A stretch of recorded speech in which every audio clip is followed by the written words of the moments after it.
Brontë. Chapter 35. Fraternity. Oubliez les professeurs. So said Madame Beck. Madame Beck was a wise woman, but she should not have uttered those words. To do so was a mistake. That night she should have left me calm, not excited, indifferent, not interested, isolated in my own estimation and that of others, not connected, even in idea, with this second person whom I was to forget.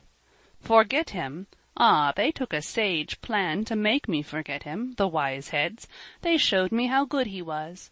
They made of my dear little man a stainless little hero. And then they had prated about his manner of loving. What means had I, before this day, of being certain whether he could love at all or not? I had known him jealous, suspicious.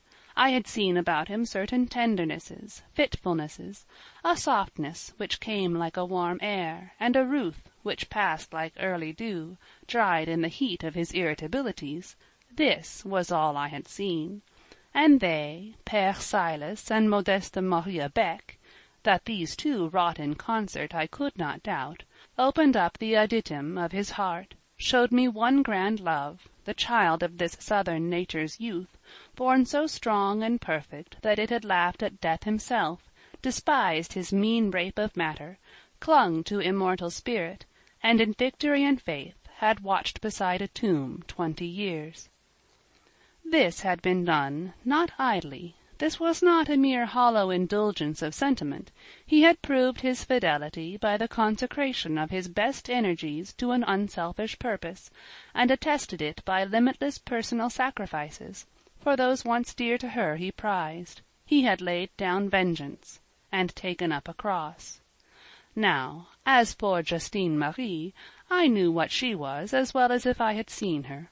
I knew she was well enough. There were girls like her in Madame Beck's school, phlegmatics, pale, slow, inert, but kind-natured, neutral of evil, undistinguished for good. If she wore angel's wings, I knew whose poet fancy conferred them. If her forehead shone luminous with the reflex of a halo, I knew in the fire of whose irids that circlet of holy flame had generated. Was I, then, to be frightened by Justine Marie? Was the picture of a pale dead nun to rise, an eternal barrier?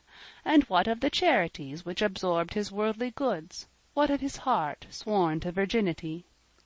Madame Beck, Père Silas, you should not have suggested these questions.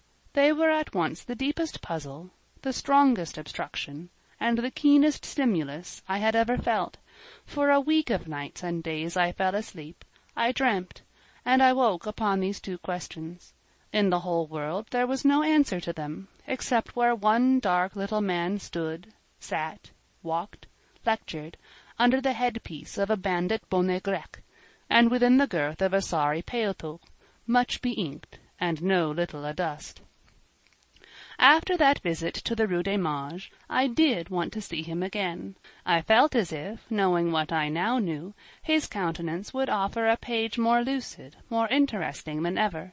I felt a longing to trace in it the imprint of that primitive devotedness, the signs of that half-knightly, half-saintly chivalry which the priest's narrative imputed to his nature. He had become my Christian hero. Under that character I wanted to view him. Nor was opportunity slow to favor.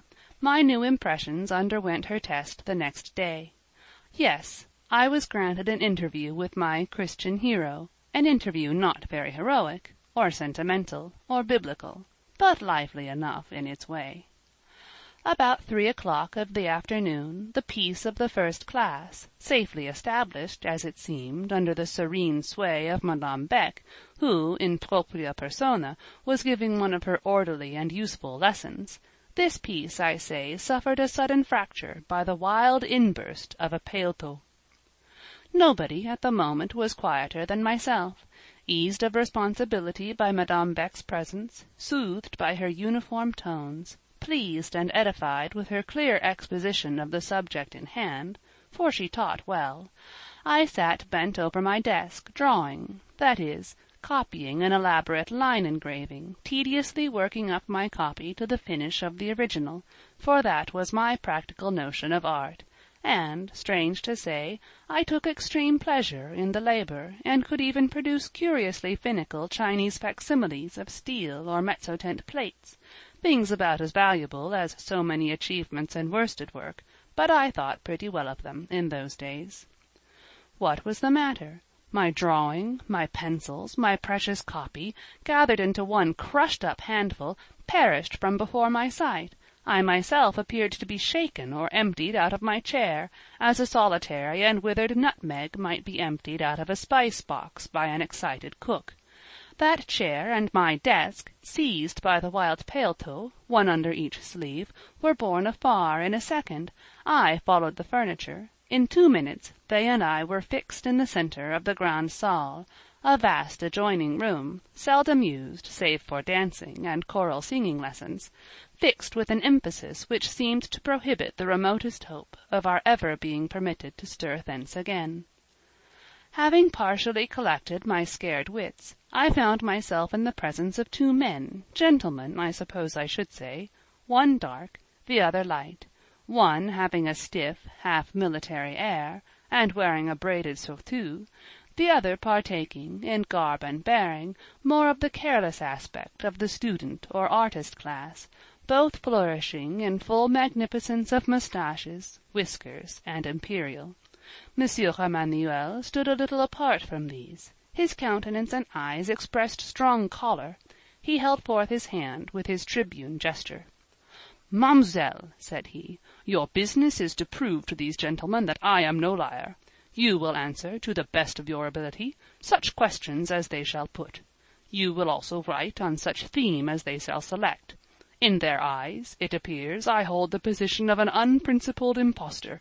I write essays, and, with deliberate forgery, sign to them my pupils' names, and boast of them as their work. You will disprove this charge."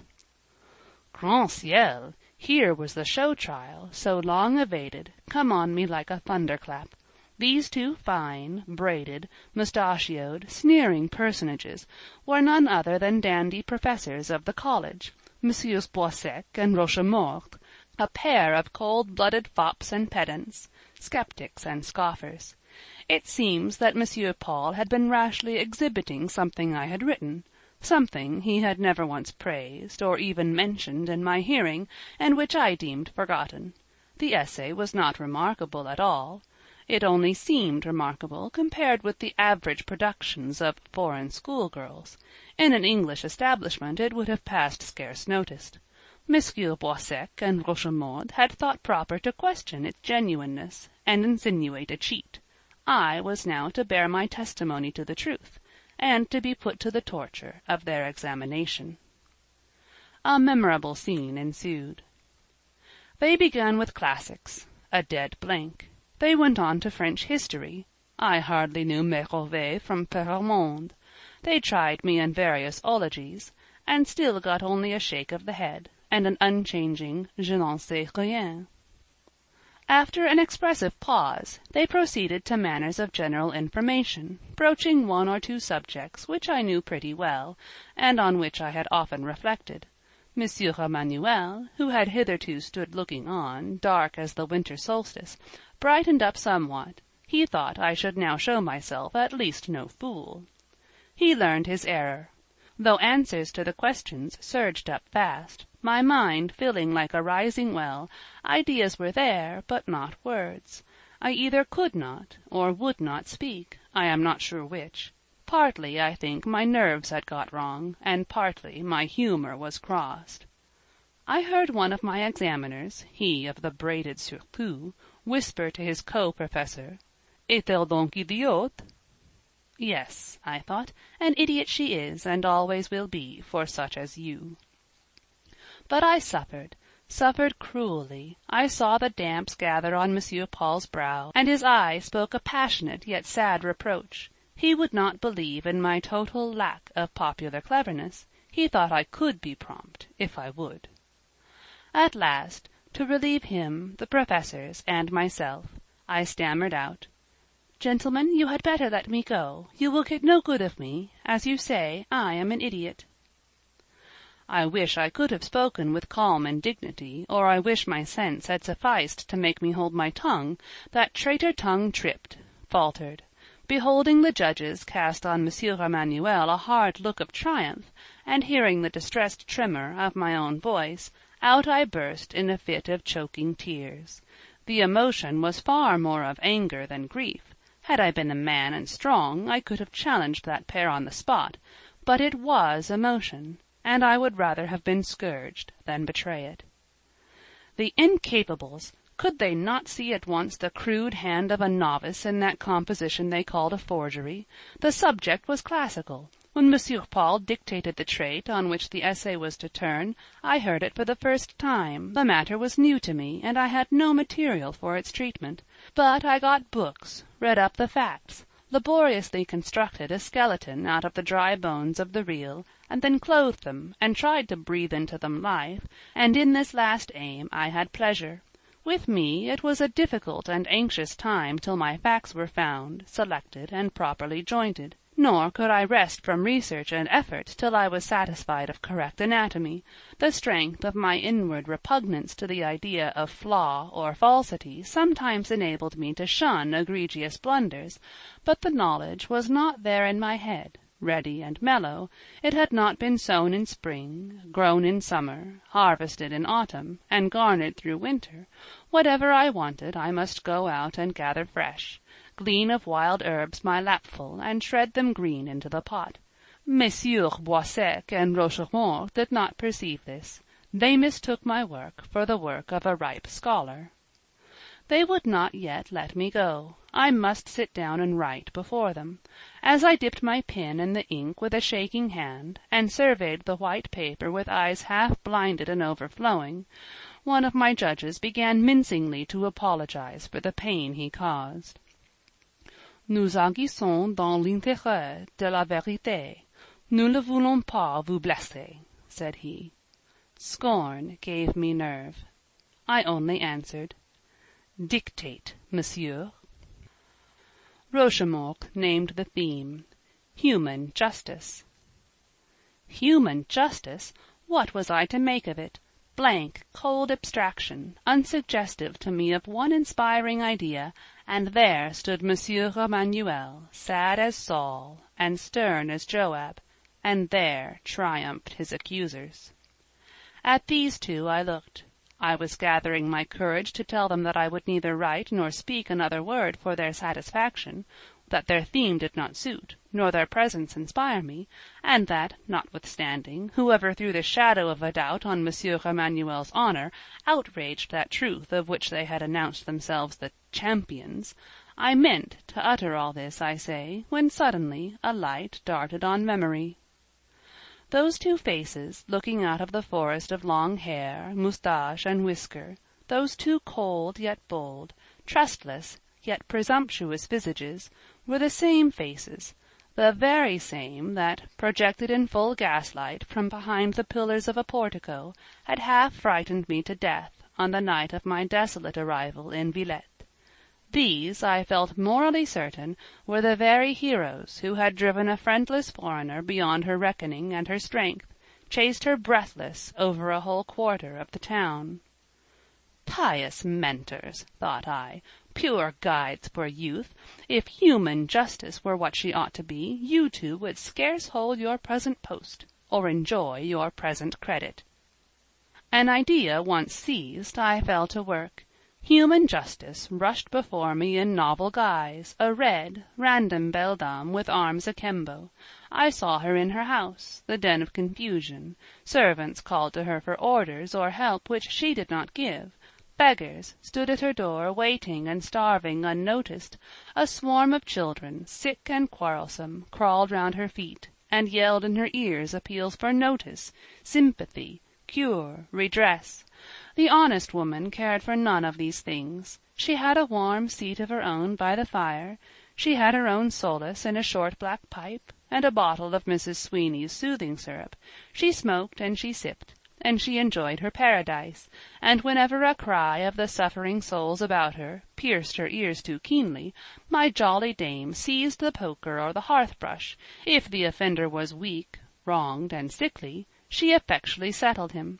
If he was strong, lively, and violent, she only menaced, then plunged her hand in her deep pouch, and flung a liberal shower of sugar-plums. Such was the sketch of human justice, scratched hurriedly on paper, and placed at the service of Messieurs Boissec and Rochemoude. Monsieur Emmanuel read it over my shoulder.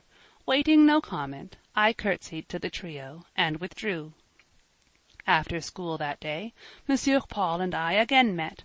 Of course the meeting did not at first run smooth. There was a crow to pluck with him. That forced examination could not be immediately digested. A crabbed dialogue terminated in my being called une petite moqueuse et sans cœur, and in Monsieur's temporary departure.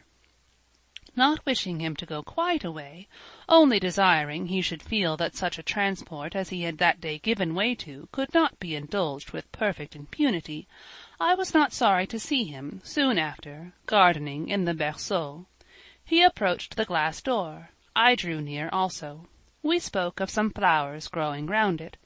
By and by Monsieur laid down his spade. By and by he recommenced conversation, passed to other subjects, and at last touched a point of interest.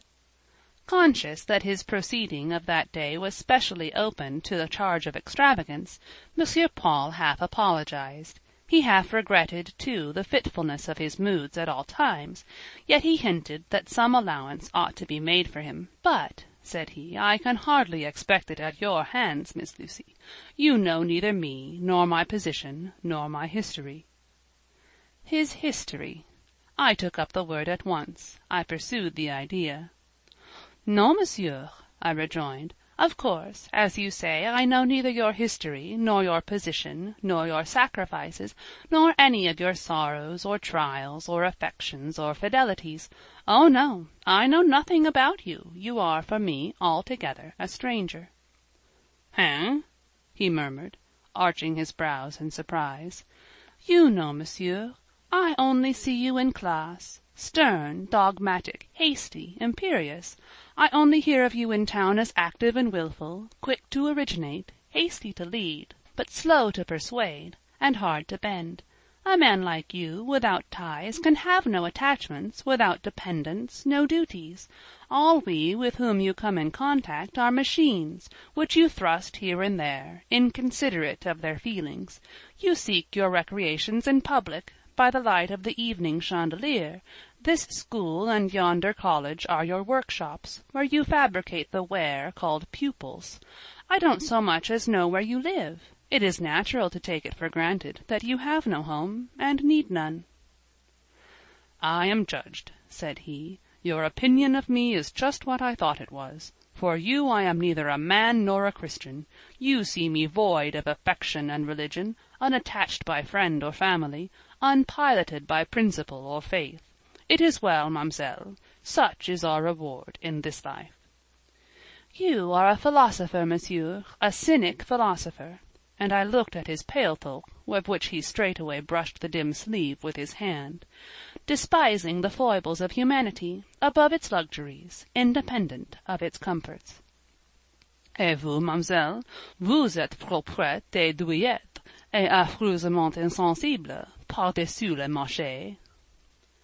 "But in short, monsieur, now I think of it, you must live somewhere.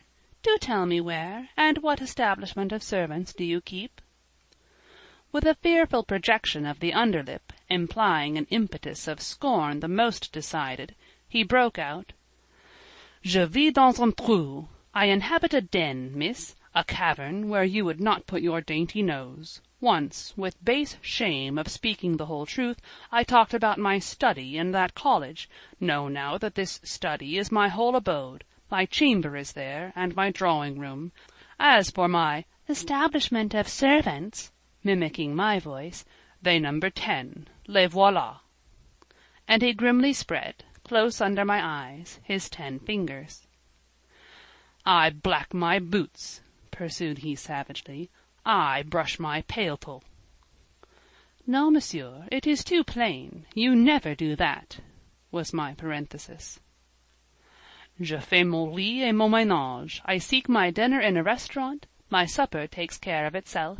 I pass days laborious and loveless, nights long and lonely. I am ferocious and bearded and monkish, and nothing now living in this world loves me, except some old hearts worn like my own, and some few beings, impoverished, suffering, poor in purse and in spirit, whom the kingdoms of this world own not, but to whom a will and testament not to be disputed has bequeathed the kingdom of heaven."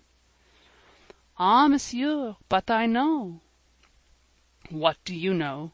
Many things, I verily believe, yet not me, Lucy." "I know that you have a pleasant old house, in a pleasant old square of the Basse Ville. Why don't you go and live there?" "Hein?"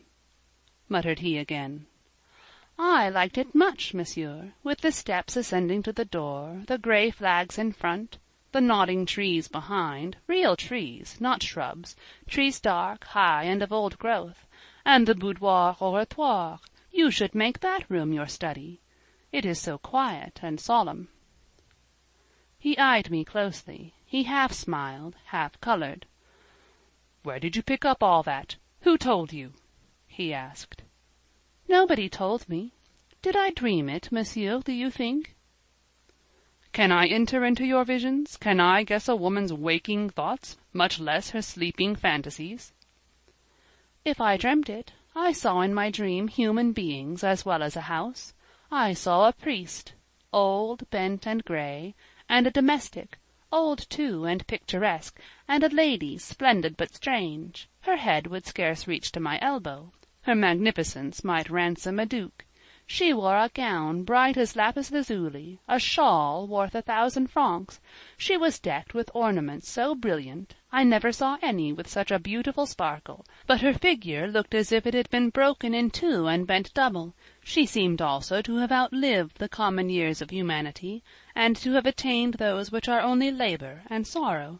She was become morose, almost malevolent, yet somebody, it appears, cared for her in her infirmities. Somebody forgave her trespasses, hoping to have his trespasses forgiven. They lived together, these three people, the mistress, the chaplain, the servant, all old, all feeble, all sheltered under one kind wing. He covered with his hand the upper part of his face, but did not conceal his mouth, where I saw hovering an expression I liked. "I see you have entered into my secrets," said he. "But how was it done?" So I told him how, the commission on which I had been sent, the storm which had detained me, the abruptness of the lady, the kindness of the priest. As I sat waiting for the rain to cease, Père Silas whiled away the time with a story, I said. "A story? What story? Père Silas is no romancist." "Shall I tell monsieur the tale?" "Yes, begin at the beginning. Let me hear some of Miss Lucy's French, her best or her worst. I don't care which. Let us have a good poignée of barbarisms, and a bounteous dose of the insular accent." "Monsieur is not going to be gratified by a tale of ambitious proportions, and the spectacle of the narrator sticking fast in the midst, but I will tell him the title, The Priest's Pupil." "Bah!" said he, the swarthy flush again dyeing his dark cheek.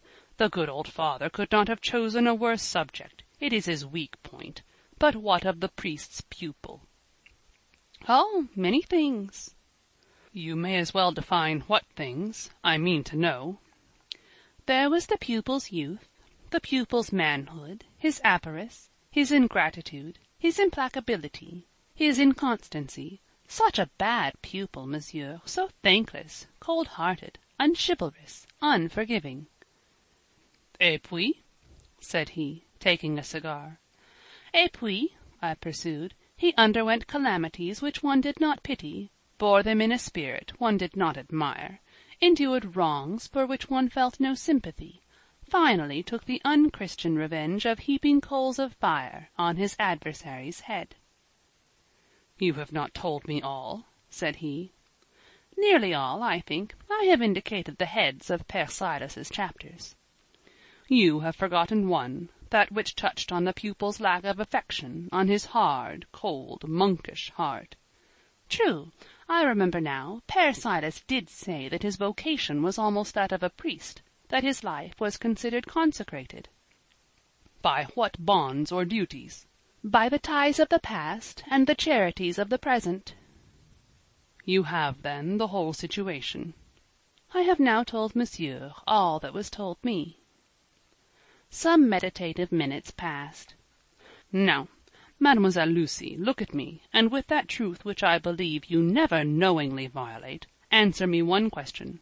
Raise your eyes, rest them on mine, have no hesitation. Fear not to trust me, I am a man to be trusted. I raised my eyes. Knowing me thoroughly now, all my antecedents, all my responsibilities, having long known my faults, can you and I still be friends? If Monsieur wants a friend in me, I shall be glad to have a friend in him. But a close friend, I mean, intimate and real, kindred in all but blood. Will Miss Lucy be the sister of a very poor, fettered, burdened, encumbered man? I could not answer him in words, yet I suppose I did answer him. He took my hand, which found comfort in the shelter of his. His friendship was not a doubtful, wavering benefit, a cold, distant hope, a sentiment so brittle as not to bear the weight of a finger. I at once felt, or thought I felt, the support like that of some rock. "When I talk of friendship, I mean true friendship," he repeated emphatically, and I could hardly believe that words so earnest had blessed my ear. I hardly could credit the reality of that kind, anxious look he gave. If he really wished for my confidence and regard, and really would give me his, why it seemed to me that life could offer nothing more or better. In that case I was become strong and rich. In a moment I was made substantially happy. To ascertain the fact, to fix it and seal it, I asked, "Is Monsieur quite serious? Does he really think he needs me, and can take an interest in me as a sister?" "Surely, surely," said he, "a lonely man like me, who has no sister, must be too glad to find in some woman's heart a sister's pure affection." "And dare I rely on Monsieur's regard? Dare I speak to him when I am so inclined?" "My little sister must make her own experiments," said he. "I will give no promises. She must tease and try her wayward brother till she has drilled him into what she wishes. After all, he is no inductile material in some hands." While he spoke, the tone of his voice, the light of his now affectionate eye, gave me such a pleasure as certainly I had never felt. I envied no girl her lover, no bride her bridegroom, no wife her husband. I was content with this my voluntary, self-offering friend. If he would but prove reliable, and he looked reliable, what, beyond his friendship, could I ever covet? But if it all melted like a dream, as once before had happened— "Qu'est-ce donc? What is it?" said he, as this thought threw its weight on my heart, its shadow on my countenance. I told him, and after a moment's pause and a thoughtful smile, he showed me how an equal fear, lest I should weary of him, a man of moods so difficult and fitful, had haunted his mind for more than one day or 1 month. On hearing this, a quiet courage cheered me. I ventured a word of reassurance. That word was not only tolerated, its repetition was courted. I grew quite happy, strangely happy, in making him secure, content, tranquil. Yesterday I could not have believed that earth held, or life afforded, moments like the few I was now passing. Countless times it had been my lot to watch apprehended sorrow close darkly in, but to see unhoped-for happiness take form, find place, and grow more real as the seconds sped, was indeed a new experience. "Lucy," said Monsieur Paul, speaking low and still holding my hand, "did you see a picture in the boudoir of the old house?" "I did. A picture painted on a panel." "The portrait of a nun?" "Yes." "You heard her history?" "Yes." "You remember what we saw that night in the berceau?" "I shall never forget it." "You did not connect the two ideas. That would be folly." "I thought of the apparition when I saw the portrait," said I, which was true enough. "You did not, nor will you fancy," pursued he, "that a saint in heaven perturbs herself with rivalries of earth. Protestants are rarely superstitious. These morbid fancies will not beset you." "I know not what to think of this matter, but I believe a perfectly natural solution of this seeming mystery one day will be arrived at." "Doubtless, doubtless. Besides, no good living woman, much less a pure, happy spirit, would trouble amity like ours, n'est-il pas vrai?" Ere I could answer, Fifine Beck burst in, rosy and abrupt, calling out that I was wanted. Her mother was going into town to call on some English family, who had applied for a prospectus. My services were needed as an interpreter. The interruption was not unseasonable. Sufficient for the day is always the evil. For this hour its good sufficed. Yet I should have liked to ask Monsieur Paul whether the morbid fancies, against which he warned me, wrought in his own brain. Chapter 35